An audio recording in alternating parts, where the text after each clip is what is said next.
Well, there we go. That's the first fish of the session.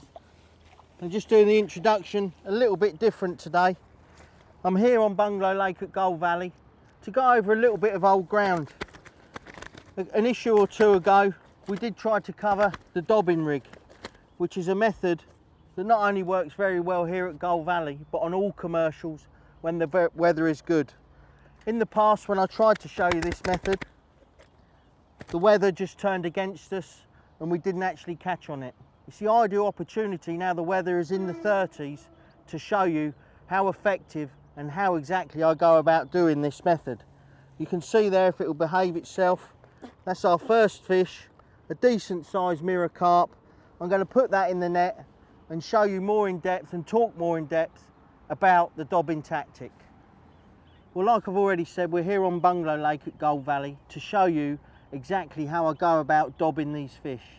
Now, dobbing is a method that's used all across the country on commercials, and it's held accountable for some very, very big weights, not just here, but like I say, on all commercials from the north right down to the south. The weather today is in the 30s, about 32, 34, and it's absolute ideal conditions to show you how devastating this method can actually be, and more importantly, exactly how to do it. It's not only for big weights, it can get you off to a cracking start in all matches. Quite often when you're setting up or when the match starts, there's a few fish just basking around. And if you can catch 2 or 3 of these fish early on, maybe for 20 or 30 pound, it really is a brilliant start to your match. I've had matches where I've just started on a dobbin rig, caught 2 or 3 early and then they've gone. I've gone onto the feeder or onto the waggler and ended up winning the match by 10 or 12 pound, and those few fish that I caught straight away by just dobbing the bait in front of them has made all the difference. Likewise, I've won matches with in excess of 200 pound where I've started dobbing and the fish have stayed all day.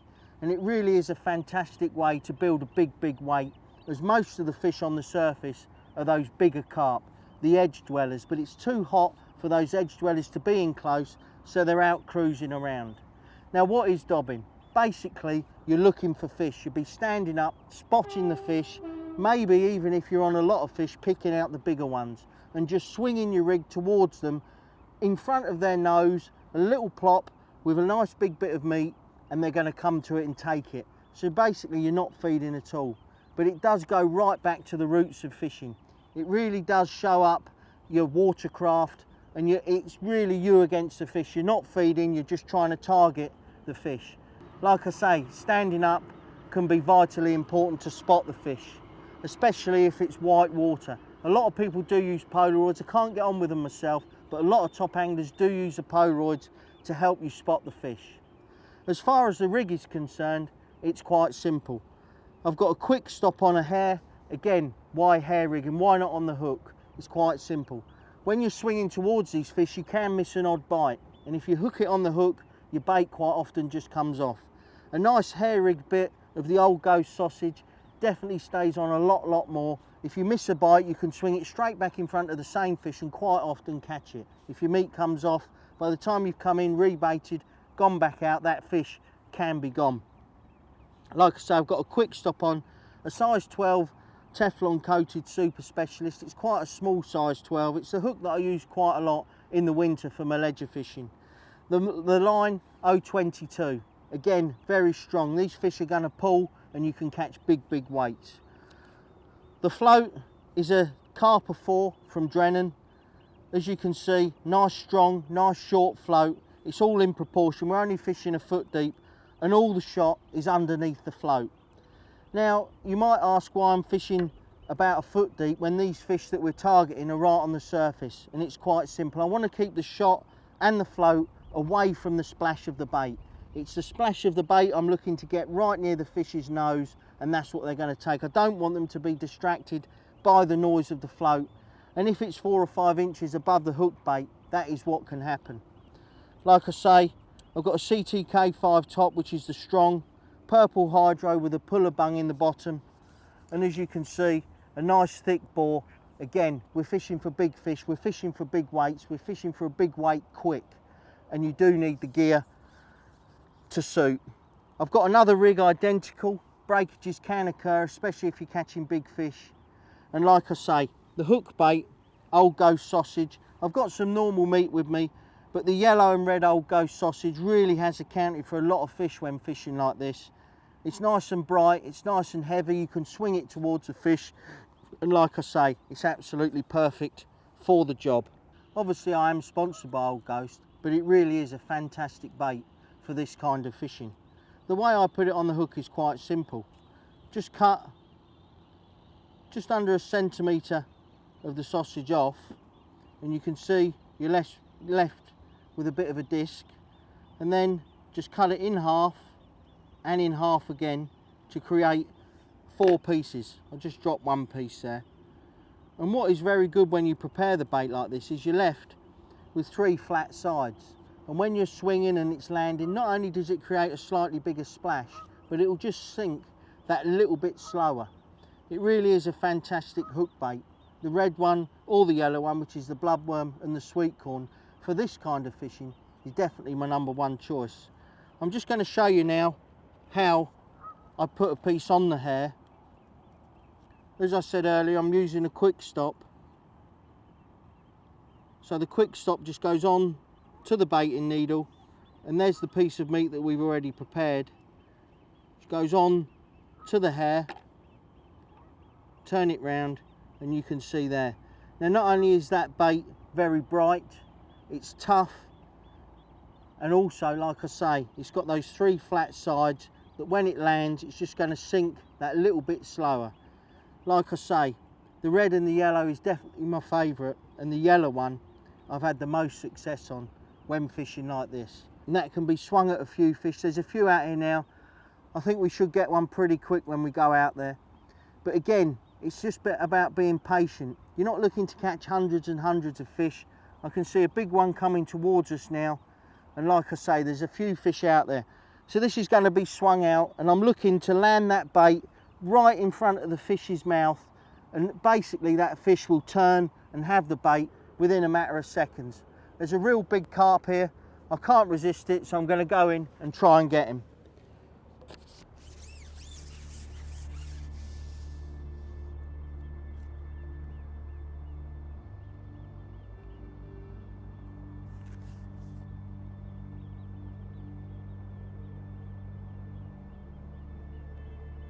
He just turned away from that at the last second, which can quite often happen.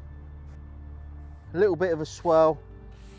There's plenty of carp out here, and I'm sure we're going to get another chance. There's a few just coming in from the left.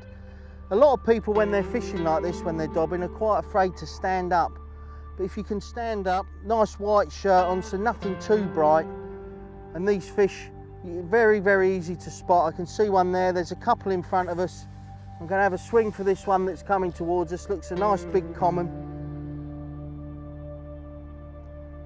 There, he's turned. He's just gone past the side of it, but there's another one just past him. See, I can see some coming in from the left. We really are sport for choice. There's a nice big one there. Going to put my extra sections on because the fish seem to have just gone out a tiny bit. Like I say, there's a nice big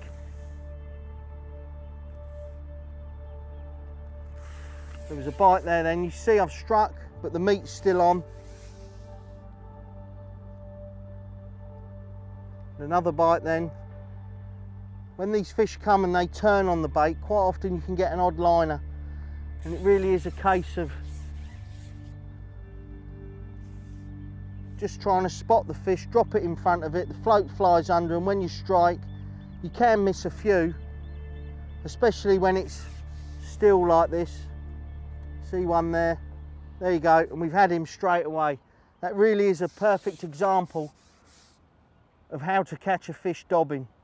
It's quite a simple method, but until you've tried it, there's a lot more to it as far as spotting the fish is concerned. The way you make the bait land, like I say, it's a case of swinging the bait in front of the fish, and we're into another decent fish. And like I say, all the time when you're playing the fish, just keep an eye out for your next potential carp. There's an odd one swimming around. And what you'll find when you're actually playing the fish, unless you've got a strong wind blowing in your favour, a lot of the fish will just back off. And quite often, it's just a case of when you've landed the fish that you're playing, like we have now, it's a case of just having a good look around, seeing there's one coming in from the left there. Bit of a ghosty. There you go, that one's unhooked. Don't want to come out the net. Just tip him out nice and gently. And again, straight away I'm looking. Meat's okay. Like I say, it's nice and durable. It's not too tough, but it's got that little edge to it, that little bit of toughness. And immediately I'm looking around. I don't want to ship the pole out over the water. What I want to do is just keep an eye out, and when I see a fish that I want to have a go for, then I'll ship out. You want to keep everything off the water, keep everything back, and just let the fish swim around. Always look left to right. What's good here is to my right, I've got a nice bit of dark water that's very, very easy to spot the fish, and to my left, it's white, which isn't so easy to spot the fish. So it's a case of just scanning the area. There's a few a little bit further out. I could put all my sections on and go further out, but I just want them to come in, lull them into that little bit of a safety. They think that there's nothing over the water. Only when it goes very, very hard and the fish have backed well away from you will I then go to full length and be swinging at fish. There's quite a few fish with 14 metres I could have a go at. But like I say, I want them to come in. There's one coming in now. Still a little bit out of range for the pole I've got. But I'm just going to get ready, because if he comes in another couple of metres, I'll definitely be able to have a go at him.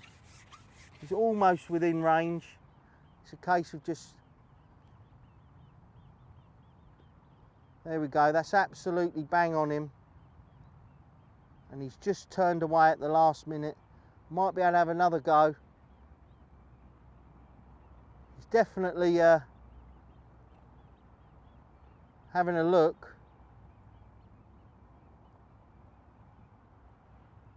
And I think he knows that something was going on there. I had 2 or 3 goes at trying to get it close to him, and in the end he just scuttled off quite quick.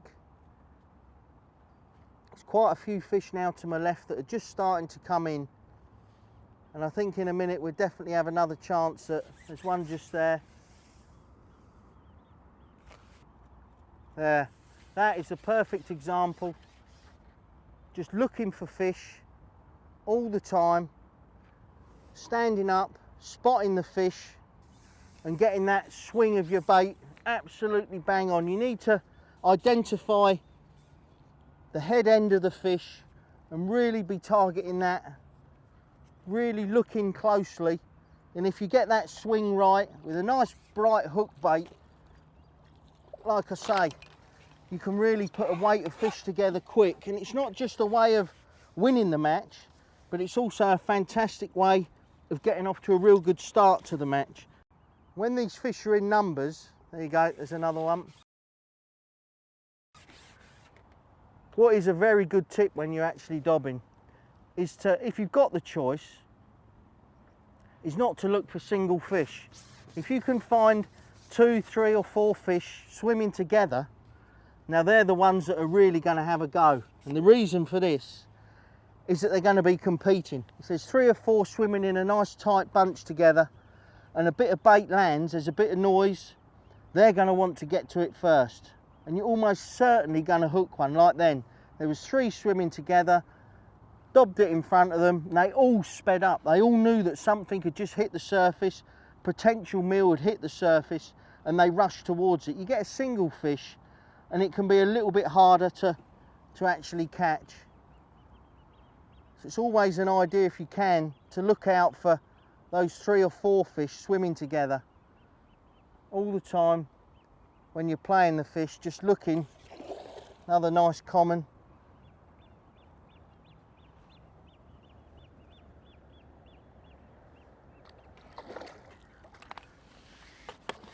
Oh, he's come off in the net, which is perfect.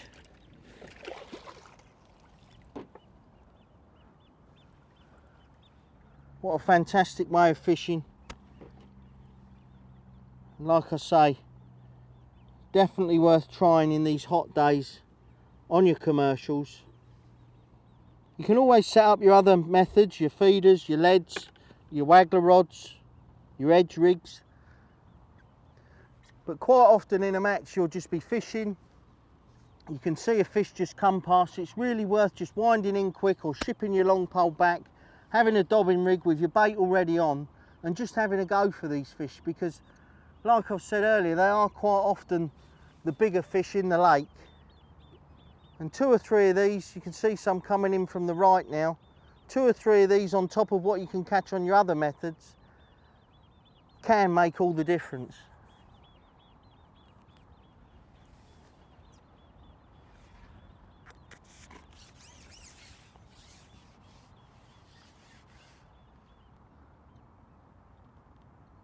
All the time just scouring your peg, just looking for the next fish to have a look at.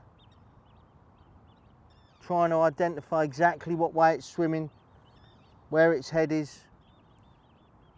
Really concentrating on that swing, getting that swing dead right.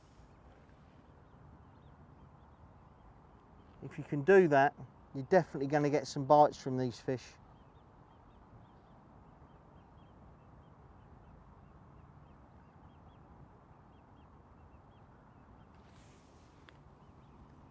Again, I'm trying to sit down now and just use the shadows just to see if there's any fish. I can see a fish swirling slightly to my left. But again, you don't have to have a peg full of fish to catch a big weight of these. If you can catch 15 or 20 fish through the day on this, it can be a very, very decent weight indeed. When you're looking for these fish, one thing to observe is the speed they're swimming at. Quite often the ones that are swimming past really quick, you're not really going to catch. You can have a go at them by all means, but it's normally the ones that are just meandering around, just nice and slow. And if you can plonk the bait right in front of them, these are the ones you're going to catch. Like I say, I almost ignore the ones that are swimming really quick. It's almost as if something spooked them, as if something's upset them and they're almost trying to get out of the peg. But if you can see 2 or 3 together or 4, just meandering around and just drop it a foot in front of them, making that little bit of noise, you're almost certainly going to get a bite off of one.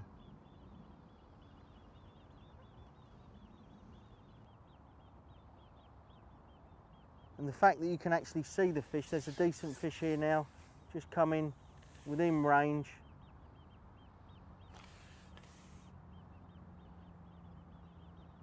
Really concentrating, getting that swing dead right, and we've got him. Absolutely brilliant fishing. Looked like quite a decent fish as well, this one. But really concentrating. You'll see then that I could have easily just flung the rig in anyhow, but I had 2 or 3 just little practice swings to make sure that I got it exactly the right length. And when I actually decided to drop the rig in, the fish had it within a matter of 3 or 4 seconds. And that's quite often the case.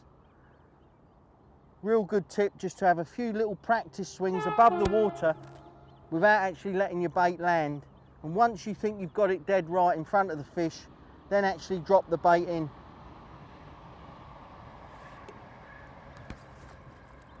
Not massive, not as big as it looked in the water, but another nice common. And like I say already, you can see the sort of weight that we're looking at building. There's still quite a few fish out, but where we've caught quite a lot of fish in a big weight, they tend to be out past the limit of the pole now. And if this was a match, I would probably be thinking to myself, I'll give it a few more minutes and then I'll probably start fishing a waggler, because the fish seem to be at distance. There's one coming in from my left now, but in this bit of a bay to my right, there's not been a fish for quite some time. I'm going to have a go at this one because it looks a decent sized fish. And there we go, we've got him. Just goes to show 90% of this kind of fishing is actually spotting the fish and putting the rig in the right place. It's quite easy to to swing your rig in the wrong place. There's a great big one cruising in here now. Quite often the way when you're fishing like this, you won't see any. It's literally here. I could virtually throw a piece of meat.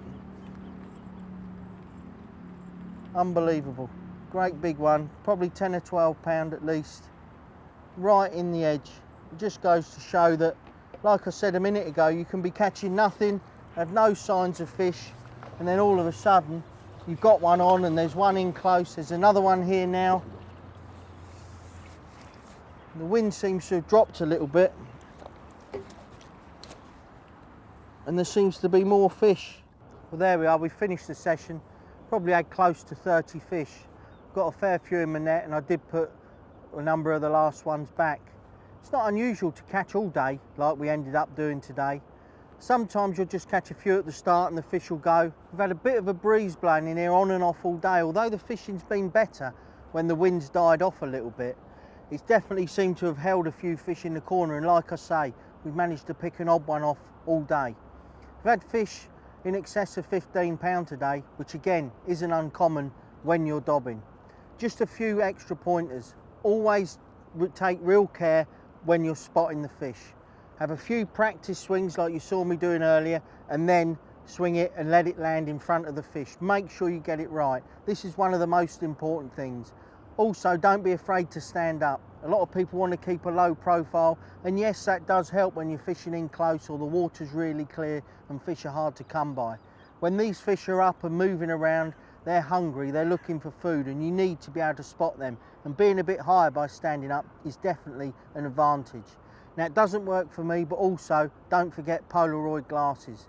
If you're struggling a little bit to spot the fish, these can definitely help.